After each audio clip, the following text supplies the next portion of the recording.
भूत बंगला। बहुत समय पहले की बात है। वह एक अंधेरी और तूफानी रात थी।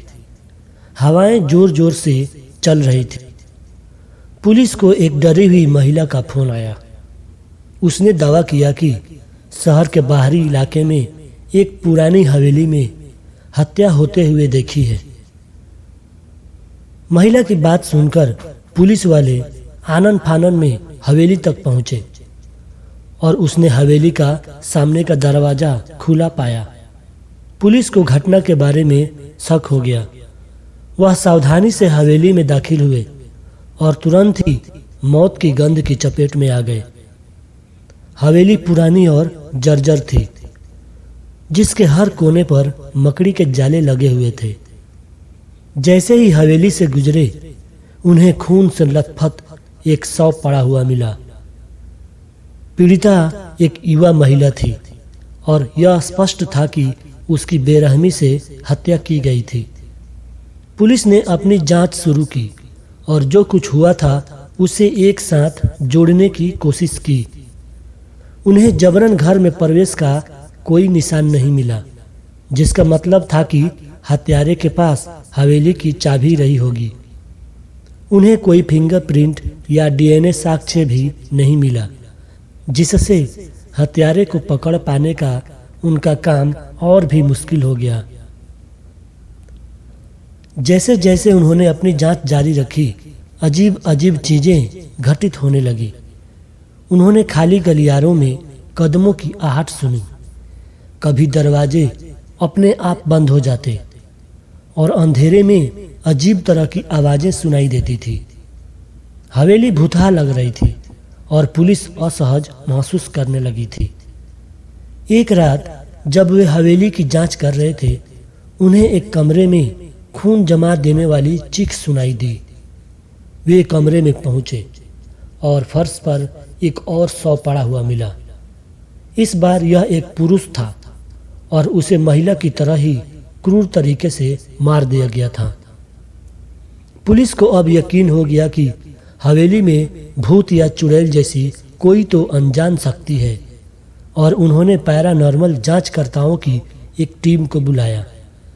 जांचकर्ताओं को भूतिया एक्टिविटी और अजीब एनर्जी रीडिंग सहित असाधारण गतिविधि के सबूत भी मिले।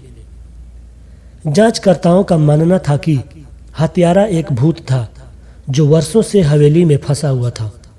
उनका मानना था कि भूत अपनी हत्या का बदला लेना चाहता था, जो कई साल पहले उसी हवेली में हुई थी। पुलिस को भूत और चुड़ैल वाली बात पर संदेह था। पुलिस भूत पर यकीन करने से कतरा रही थी, लेकिन उनके पास कोई अन्य सुराग भी नहीं था। उन्होंने हत्यारे के लिए जाल बिछाने का फैसला किया, इस उम्मीद में कि वे इस कृत्य में उसे पकड़ लेंगे। उन्होंने कैमरे लगाए और भूत के आने का इंतजार किया। जैसे ही वे इंतजार कर रहे थे, उन्हें कदमों की आहट सुनाई देने लगी। उन्होंने देखा कि कैमरे पर एक आकृति दिखाई दी, जो उस कमरे की ओर जा रही थी जहां उन्होंने जाल बिछाया था। पुलिस हत्यारे को पकड़ने के लिए तुरंत अपनी बंदूकें तानकर कमरे में पहुंची, लेकिन जब वे कमरे में दाखिल हुए तो उन्हें वहां कोई नहीं मिला। कैमरे ने एक खाली गलियारे के अलावा कुछ भी रिकॉर्ड नहीं किया था। पुलिस हैरान हो गई और असाधारण जांचकर्ताओं को यकीन हो गया कि भूत उन्हें मात दे दी है। पुलिस हार मानने वाली तभी उन्हें एक महिला का फोन आया, जिसने दावा किया कि वह जानती है कि हत्यारा कौन है। उसने कहा कि वह एक स्टॉकर का शिकार हुई थी जो कई सालों से उसके पीछे पागल था। उसने कहा कि पीछा करने वाले को कई साल पहले हवेली में मार दिया गया था और उसका भूत तब से बदला लेना चाह रहा था। पुलिस ने महिला के दावों की जांच की और ऐसे सबूत पाए जो उसकी कहानी को सही साबित कर रहे थे।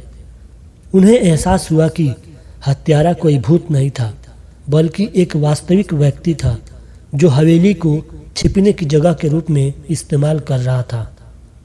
पुलिस ने पीछा करने वाले को गिरफ्तार कर लिया और उसने हत्या की बात भी कबूल कर ली।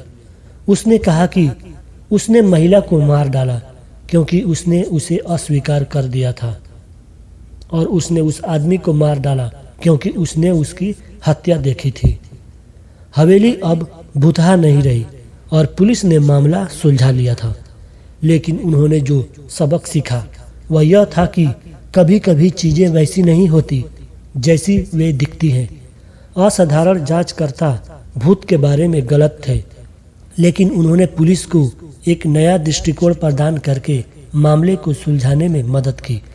सबक यह था कि किसी अपराध की जांच करते समय अपना दिमाग खुला रखें और सभी संभावनाओं पर विचार करने के लिए तैयार रहें। तो कैसी लगी आपको ये मज़ेदार हिंदी कहानी?